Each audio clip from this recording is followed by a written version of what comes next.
नवाज शरीफ ने नून लीग की driving seat खुद संभाल ली। 4 साल बाद नून लीग के दफ्तर आकर मरकजी सीट पर बैठ गए। मुलाकातें, इजलास और अहम फैसले। मरियम नवाज और शहबाज शरीफ समेत नून लीग की सीनियर क़यादत शरीक। इलेक्शन की तैयारी करें। नवाज शरीफ ने पार्टी रहनुमाओं को हिदायत कर दी। कहा कि हुकूमत का मौका मिला तो मईशत की बेहतरीन अव्वलीन तरजीह होगी। अवाम की खिदमत से बढ़कर खुशी कोई नहीं है। तरक्की का सफ़र जहाँ से रुका वहीं से शुरू करेंगे। 300-400 गुना बरामदात में इजाफे पर काम करना होगा। हमने तो IMF को खुदा हाफिज कह दिया था। हमने 4 साल डॉलर को हिलने नहीं दिया। 104 रुपए पर डॉलर को रोका। IMF ने खुद कहा कि पाकिस्तान बहुत जल्द पांव पर खड़ा हो जाएगा। IMF ने खुद कहा था कि अब पाकिस्तान को हमारी ज़रूरत नहीं होगी। मुआशी बहाली के लिए इस्तेहकाम लाजिम है। सबको मिलकर मुल्क की तरक्की के लिए काम करना होगा। तमाम शोबों की मुशावरत से चलेंगे।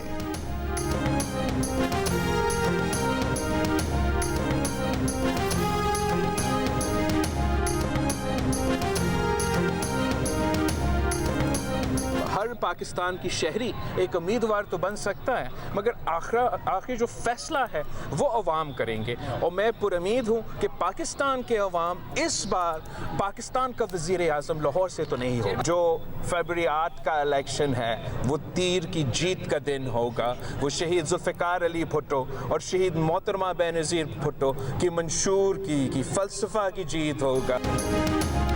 वज़ारत उज़्मा का उम्मीदवार तो कोई भी शहरी बन सकता है, लेकिन आखिरी फैसला अवाम करेंगे। पर उम्मीद हूँ कि इस बार पाकिस्तान का वज़ीर आज़म लाहौर से तो नहीं होगा। मुखालफिन इकट्ठे भी हो जाएं तो पीपल्स पार्टी को नहीं हरा सकते। 8 फरवरी शहीद भुट्टो और बेनज़ीर भुट्टो के मंशूर की फतह का दिन होगा। कराची से सक्खर तक अवाम तीर के साथ हैं। बिलावल भुट्टो जरदारी की कराची के गिजरी फुटबॉल ग्राउंड में मीडिया से गुफ्तगू। कहा, हम जानते हैं कि दहशतगर्द कौन है और उनका मुकाबला कैसे करना है। हम नेशनल एक्शन प्लान पर अमल दरामद करेंगे। दहशतगर्दी का मसला हल करेंगे। सदर अलवी के गैर आईनी इक़दामात पर उनका ट्रायल होना चाहिए। पीपल्स पार्टी और नून लीग के रहनुमाओं के दरमियान लफ्जी गोलाबारी के दौरान मुफाहमत के बादशाह आसिफ अली जरदारी और सरबराह नून लीग नवाज शरीफ के दरमियान टेलीफोनिक राब्ता। वतन वापस आने पर आसिफ अली जरदारी ने नवाज शरीफ को मुबारकबाद दी। बातचीत के दौरान रियासत को बचाने का अहम मौजू ज़ेर बहस आया। दोनों रहनुमाओं ने इत्तेफाक किया कि रियासत को बचाने के लिए सब मिलजुल कर अपना किरदार अदा करेंगे। बिलावल भुट्टो जरदारी का कहना है कि आसिफ अली जरदारी का नवाज शरीफ से राब्ता इनकी वतन वापसी पर हुआ था, आज नहीं हुआ था। नवाज शरीफ और आसिफ अली जरदारी के राब्ते की खबर पुरानी है।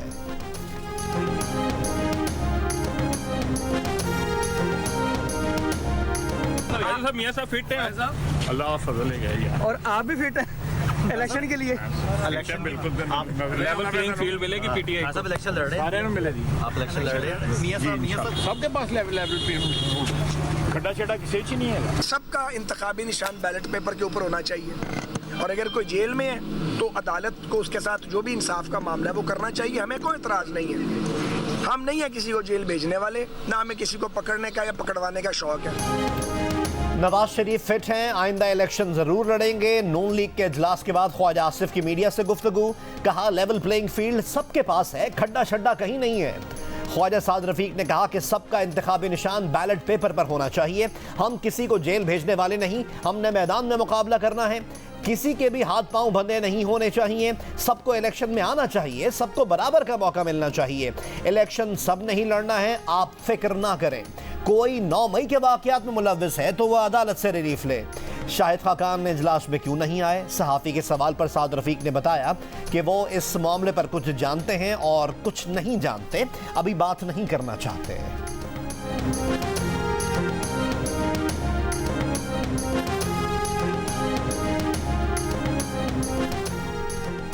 मुस्लिम लीग नून के इजलास में बुलाया नहीं गया। मैंने शहबाज शरीफ को खुद कह दिया था कि मुझे पार्टी उमूर से अलहदा रखें। साबिक वज़ीर आज़म शाहिद खाकान अब्बासी का इंटरव्यू। कहा, मैंने पहले से कह दिया था कि पार्टी में अगली नस्ल आएगी तो वो ओहदेदार नहीं रहेंगे। मुस्लिम लीग नून में मौजूद हूँ मगर नए इलेक्शन में हिस्सा लेने का कायल नहीं। हल्के के आवाम का मुझ पर बहुत दबाव है कि इलेक्शन लड़ूं। इलेक्शन से मसाइल हल नहीं होंगे। मसाइल हल करने के लिए तमाम जमातों को आपस में बैठना होगा। जो लोग जेल में हैं, चाहे उन्हें मकबूलियत हासिल है या नहीं, उन्हें सियासत को एक तरफ रखना पड़ेगा। सब जमातों को मौका मिल चुका है, कोई कुछ नहीं कर सका।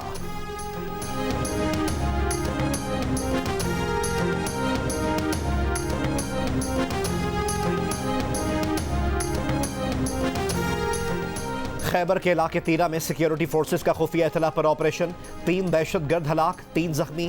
ISPR के मुताबिक फायरिंग के तबादले में लेफ्टिनेंट कर्नल मोहम्मद हसन हैदर समेत 4 जवान शहीद हो गए। शोहदा की नमाज जनाजा पेशावर गैरिजन में अदा कर दी गई। शोहदा को आबाई इलाकों में फौजी एजाज के साथ सुपुर्द खाक किया जाएगा।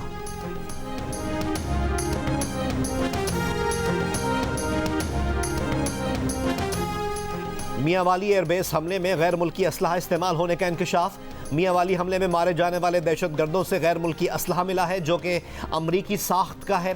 दहशतगर्दों से मिलने वाले असलहे में RPG-7, M4, AK-74 और M16 A4 शामिल हैं।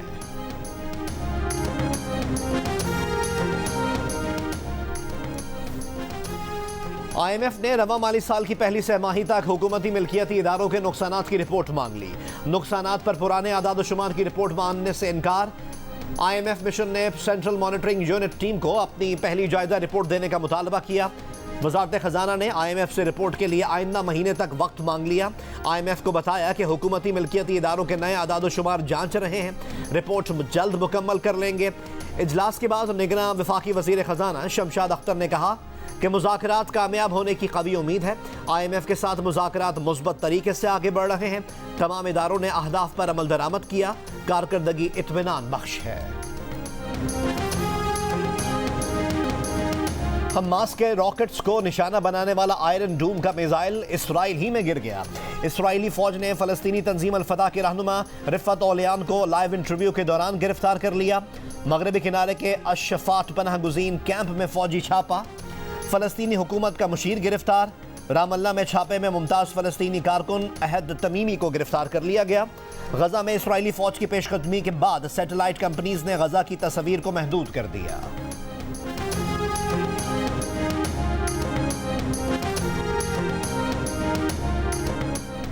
गजा में जंगबंदी के लिए चीन और मुत्तहिदा अरब अमीरात की दरख्वास्त पर सलामती काउंसिल का बंद कमरा इजलास आज होगा। अब तक जंगबंदी और जंग में वक्फे की 4 करारदादें वीटो की जा चुकी। अक़वाम मुत्तहिदा के इदारों यूनिसेफ, WHO और वर्ल्ड फूड प्रोग्राम समेत और दीगर इदारों का जंगबंदी का मुतालबा। गजा में अब तक 88 अहलकार मारे जा चुके। किसी भी तनाज़े में अक़वाम मुत्तहिदा का ये सबसे बड़ा जानी नुकसान है। उर्दून की तरफ से गजा में उर्दूनी फील्ड अस्पताल को एयर एड पहुँचाई गई। अंकारा में तुर्क और अमरीकी वज़ीर ख़ारजा की मुलाकात के मुकाम के बाहर फ़लस्तीनी हिमायती गिरोह का अमरीका मुखालिफ मुज़ाहिरा। गजा में मासूम शहरियों पर मुसलसल बमबारी के खिलाफ जनूबी अफ्रीका ने भी इसराइल से अपने तमाम सिफारती अमले को एहतजाजन वापस बुला लिया।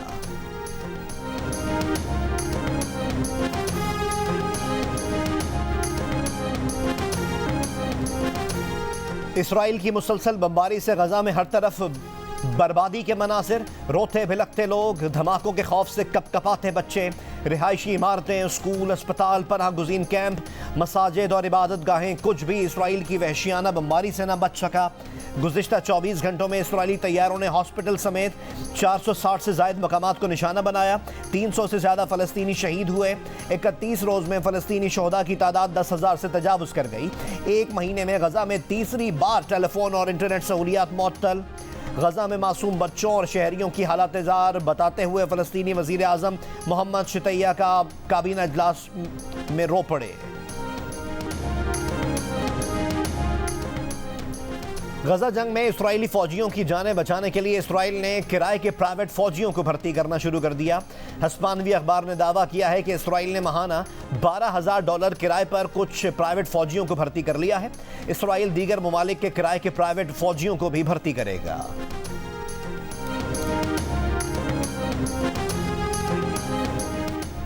मियां शहबाज शरीफ की दावत पर MQM का वफ्द आज मियां मोहम्मद नवाज शरीफ से मुलाकात करेगा। आम इंतखाबात और नई सियासी सफबंदी पर बात होगी। सूबा सिंध में MQM पाकिस्तान, GDA, JUIF समेत मुस्लिम लीग नून के इंतखाबी अलायंस पर भी गुफ्तगू होगी। MQM पाकिस्तान का वफ्द कन्वीनर खालिद मकबूल सिद्दीकी की सरबराही में मुस्तफ़ा कमाल और डॉक्टर फारूक सत्तार पर मुश्तमिल होगा।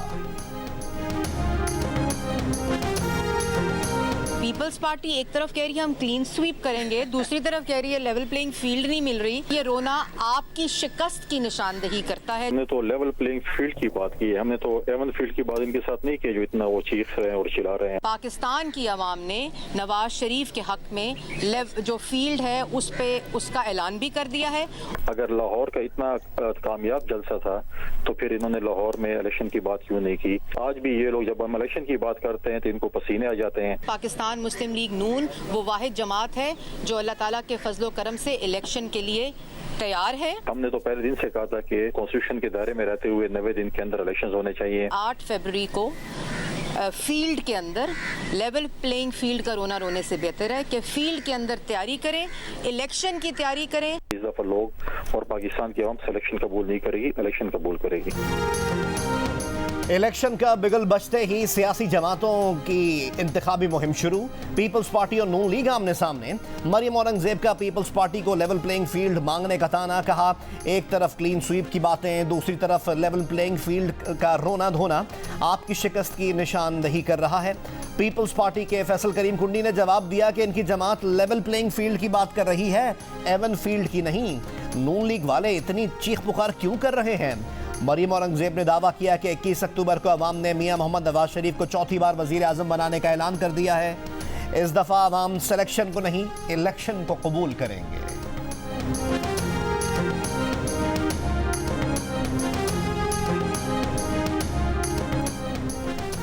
तहरीक इंसाफ का कौमी और सूबाई असम्बलियों के इंतखाबात में हिस्सा लेने का ऐलान। तहरीक इंसाफ की कोर कमेटी का इजलास के बाद एलामिये में कहा गया है कि तहरीक इंसाफ मुल्क भर में हर हल्के में अपना उम्मीदवार नामजद करेगी। चेयरमैन पीटीआई जेल से रिहा होकर इंतखाबात में कौम की क़यादत करेंगे। चेयरमैन पीटीआई को कैद रखा गया तो वो जेल से कौम की क़यादत करेंगे। इंतखाबात में मुदाखलत और धांधली को कौम और दुनिया तस्लीम नहीं करेगी।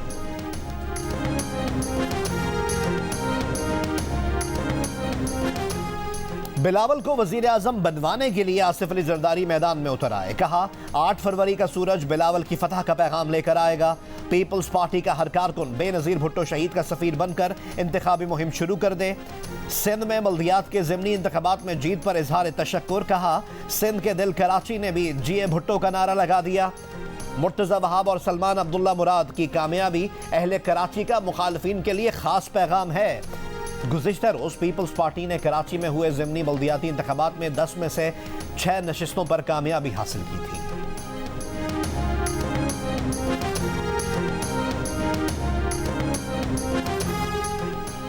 चेयरमैन पीटीआई की बेटों से बात ना कराने पर सुपरिटेंडेंट अडियाला जेल को नोटिस। 8 नवंबर तक जवाब तलब। चेयरमैन पीटीआई के वकील ने कहा कि अदालती अहकामात के बावजूद सुपरिटेंडेंट अडियाला जेल ने चेयरमैन पीटीआई के बेटों से बात नहीं कराई, अदालती अहकामात पर अमल नहीं किया। इनके खिलाफ तौहीन अदालत की कार्रवाई की जाए।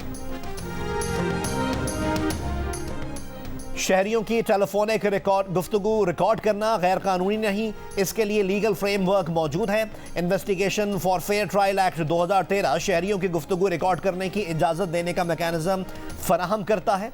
ऑडियो लीक्स केस में वजीर आजम ऑफिस ने इस्लामाबाद हाई कोर्ट में जवाब जमा करा दिया।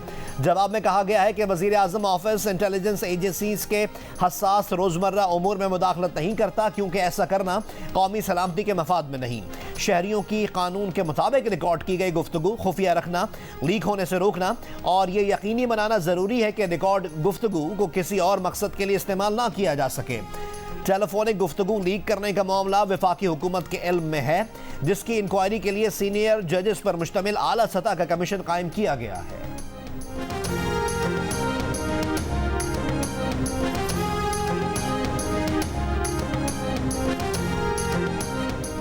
कोंगो वायरस का फैलाव, बलूचिस्तान में हेल्थ इमरजेंसी नाफिज।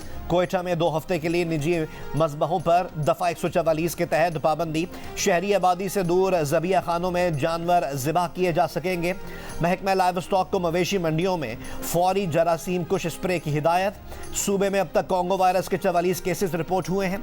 वायरस से डॉक्टर शुक्रल्ला समेत 18 अफराद इंतकाल कर चुके हैं। मुतासरा हेल्थ वर्कर्स की तादाद 11 हो गई। निगरान वज़ीर आला को ब्रीफिंग में बताया गया कि इब्तदाई शवाहिद के मुताबिक सिविल हॉस्पिटल में 22 अक्टूबर को लाए गए हरनाई से ताल्लुक़ रखने वाले मरीज से ये वायरस फैला। हुकूमत का डॉक्टर शुक्रल्ला को शहीद करार देते हुए पसमानदगान के लिए मराहत का ऐलान।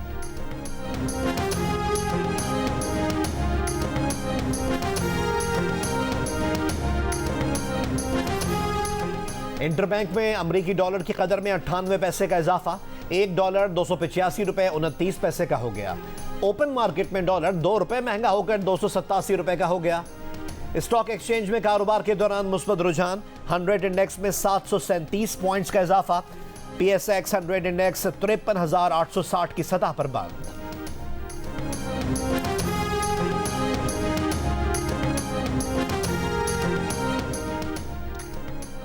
कौमी क्रिकेट टीम मुत्तहिद है, कोई लड़ाई नहीं हुई, क्रिकेट दुश्मन फजूल कहानियां उड़ा रहे हैं, बाबर आजम से कोई बातचीत नहीं हुई, PCB मैनेजमेंट कमेटी के चेयरमैन ज़का अशरफ की गुफ्तगू, कहा इंज़मामुल हक को मुलाकात के लिए बुलाया था, उन्होंने आने से पहले इस्तीफा दे दिया। ज़का अशरफ ने कहा कि हमारे क्रिकेटर्स को बहुत कम पैसे मिलते हैं, तजवीज़ है कि कौमी क्रिकेटर्स को PSL के अलावा किसी एक लीग खेलने की इजाज़त दें। साबिक कप्तान शाहिद खान अफरीदी से मुलाकात के बारे में उनका कहना था कि शाहिद अफरीदी बड़ा नाम है, वो बड़े क्रिकेटर हैं, टीम में तब्दीलियों से मुताल्लिक वर्ल्ड कप के बाद टेक्निकल टीम से मुशावरत होगी।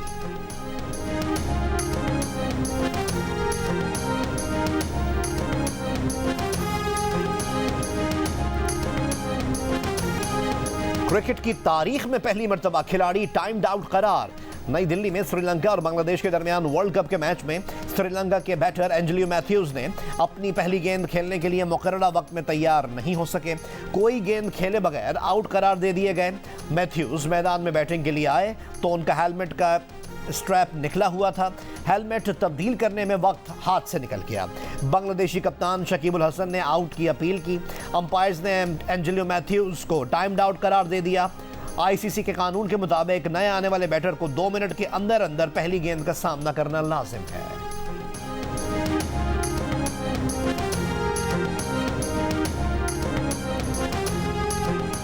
वर्ल्ड कप क्रिकेट में इंग्लैंड के खिलाफ अहम तरीन मैच खेलने के लिए पाकिस्तान क्रिकेट टीम कोलकाता में मौजूद। खिलाड़ी ने आराम कर लिया, आज ट्रेनिंग करेंगे। सेमीफाइनल तक रसाई के लिए पाकिस्तान को अच्छे मार्जिन से जीत दरकार होगी। पाकिस्तान और इंग्लैंड के दरमियान मैच हफ्ते को ईडन गार्डन्स में होगा। पाकिस्तान क्रिकेट टीम के फास्ट बॉलर हारिस रऊफ की पसली में खिंचाव, कोलकाता के मुकामी होटल में हारिस रऊफ का टेस्ट। न्यूजीलैंड के खिलाफ मैच में हारिस रऊफ ग्राउंड से बाहर गए थे। पाकिस्तान टीम का अगला मैच भारत के कैपिटल ऑफ कल्चर कोलकाता में है। मैच के साथ यहाँ की तारीख भी आवाम के लिए बड़ी दिलचस्पी की हामिल है। यहाँ एशिया की सबसे पहली और 150 साल पुरानी ट्राम अब भी रवानवा है। साइकिल रिक्शा हो, हाथ रिक्शा या फिर पीली टैक्सी आज भी पुरानी यादों की तरह जिंदा है। मलका विक्टोरिया का खूबसूरत पैलेस और हावड़ा ब्रिज इस शहर की निशान बढ़ाता रहता है। क्रिकेट वर्ल्ड कप के दिलचस्प मुकाबले में बांग्लादेश ने श्रीलंका को 3 विकेट से शिकस्त दे दी। श्रीलंका का 280 रन का हदफ बांग्लादेश ने 42वें ओवर में हासिल कर लिया। ऑलराउंड कारकर्दगी पर बांग्लादेशी कप्तान Shakibul Hasan player of the match करार।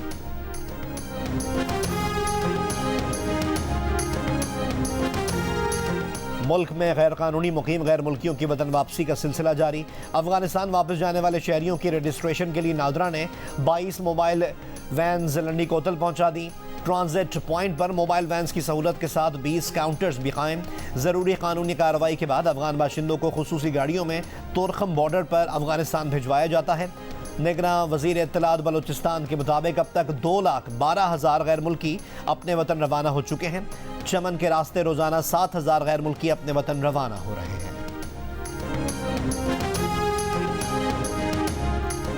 तमाम मकातिब फ़िक्र के उलमा ने मुत्तफ़िक़ा तौर पर करार दिया है कि दहशतगर्द दीन इस्लाम से खारिज है। मुल्क में इत्तेहाद, रवादारी और हम आहंगी के लिए इस्लामी नज़रियाती काउंसिल ने ज़ाब्ता अखलाक जारी कर दिया। काउंसिल के मुताबिक पैगाम पाकिस्तान कुरान पाक के अहकामात, सुन्नत रसूल, आईन पाकिस्तान के मुताबिक मुत्तफ़िक़ा दस्तावेज़ है जिस पर 1800 उलमा ने दस्तखत किए। हुकूमत, फ़ौज और सिक्योरिटी इदारों को गैर मुस्लिम करार देना या इनके खिलाफ कार्रवाई करना इस्लाम की तालीमात के मुनाफी करार। इस्लामी नज़रियाती काउंसिल ने मुतालबा किया कि अगर कोई इदारा अस्करियत पसंद, नफ़रत, इंतहा पसंदी, तशद्दुद में मुलव्वस हो तो रियासत को कार्रवाई करनी चाहिए। हर मसलक और मकतबा फ़िक्र को तबलीग की आज़ादी हासिल है। किसी के खिलाफ नफ़रत अंगेज़ तकरीर की ममानियत है। अक़लियती बरादरियों को भी मुसलमानों की तरह हुकूक हासिल हैं। गवादर में पहाड़ी सुरंगों में छुपाई गई तकरीबन 1800 किलो मनशियात पकड़ी गई। एएनएफ की बड़ी कार्रवाई, बरामद की गई मनशियात में 28 किलो आइस भी शामिल है। अफगानिस्तान में तैयार मनशियात को पहाड़ों के दरमियान सुरंगों, लकड़ियों और पत्तों से बनाई गई झोपड़ी में छुपाया गया था। तर्जुमान एएनएफ के मुताबिक मनशियात बरामद करने के बाद जखीरा करने वाली जगहों को जला दिया गया। मनशियात बैरून मुल्क स्मगल करने के लिए जखीरा की गई थी। निगरान वजीर आला सिंध जस्टिस रिटायर्ड मकबूल बाकिर की निगरान वजीर आजम अनवारुल हक काकड़ से मुलाकात। Karachi circular railway, Malir expressway और K4 प्रोजेक्ट की रुकावटों से आगाह किया। KCR के लिए सॉवरन गारंटी मांग ली। निगरान वजीर आजम का मामला एकनिक इजलास में उठाने और K4 प्रोजेक्ट की फंडिंग का जायजा लेने की यकीन दहानी। न्यूयॉर्क के डिप्टी स्पीकर फिल रेमोस की वजीर खारजा जलील अब्बास जिलानी से इस्लामाबाद में मुलाकात। कहा पंजाब और सूबा सिंध को न्यूयॉर्क के सिस्टर स्टेट बनाना चाहते हैं। न्यूयॉर्क के बाद अमेरिका की 50 दीगर रियासतें भी इस मॉडल में दिलचस्पी ले सकती हैं। वजीर खारजा ने कहा कि फिल्म रेमोस की कोशिशों से पाकिस्तान अमेरिका ताल्लुकात मजबूत तर होंगे।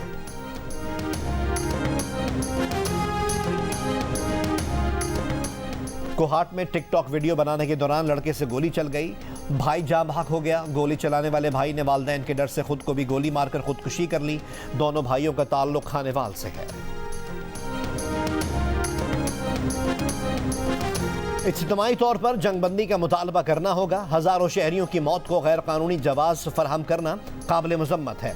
उर्दून की मलका रानिया ने हमास इसराइल तनाज़े की बुनियादी वजह से मुतालिक इंटरव्यू में कहा, अगर हमने बुनियादी वजूहात का हल ना निकाला तो इन तबाह इमारतों के मलबे से नया ग्रुप उठेगा।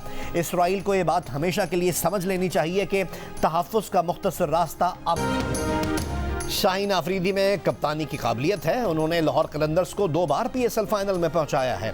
पाकिस्तान क्रिकेट टीम के साबिक कप्तान शाहिद खान आफरीदी की गुफ्तगू। कहा, कभी ख्वाहिश नहीं रही कि शाहीन आफरीदी टीम की कप्तानी करें। बाबर आजम के बहुत बड़े मद्दाह हैं, लेकिन इस वर्ल्ड कप में वो अपनी कारकर्दगी नहीं दिखा रहे। विराट कोहली की तरह बाबर आजम भी टॉप लीग के टॉप खिलाड़ियों में नजर आने चाहिए।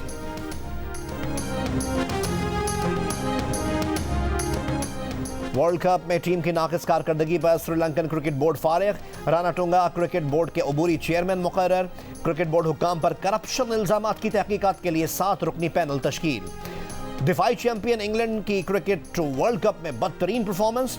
माहिरीन का कप्तान को तब्दील करने और जो रूट को ड्रॉप करने का मशवरा। साबिक कप्तान नासिर हुसैन ने कहा कि इंग्लैंड की टीम मुकम्मल तौर पर एक्सपोज हो गई है। डेविड लॉयड ने कहा कि इंग्लैंड की बैटिंग मॉडर्न डे क्रिकेट की तरह नहीं थी। गुजरावाला में मियां बीवी की क्रिकेट टीमों का मैच। सख्त मुकाबले के बाद मियां ने जीत लिया। ट्रैफिक पुलिस टीम की कप्तान SP आयशा भट्ट और पेट्रोलिंग पुलिस टीम की क़यादत उनके शौहर SP अब्दुल वहाब ने की। मैच हारने के बाद आयशा भट्ट ने कहा, मैच तो हार गए लेकिन घर में इन्हीं का पलड़ा भारी होता है। लॉर फेस्टिवल सकाफती रंगीनियों के साथ जारी। फनकारों की परफॉर्मेंस पर हाजरीन ने खूब दाद दी। फेस्टिवल 12 नवंबर तक जारी रहेगा।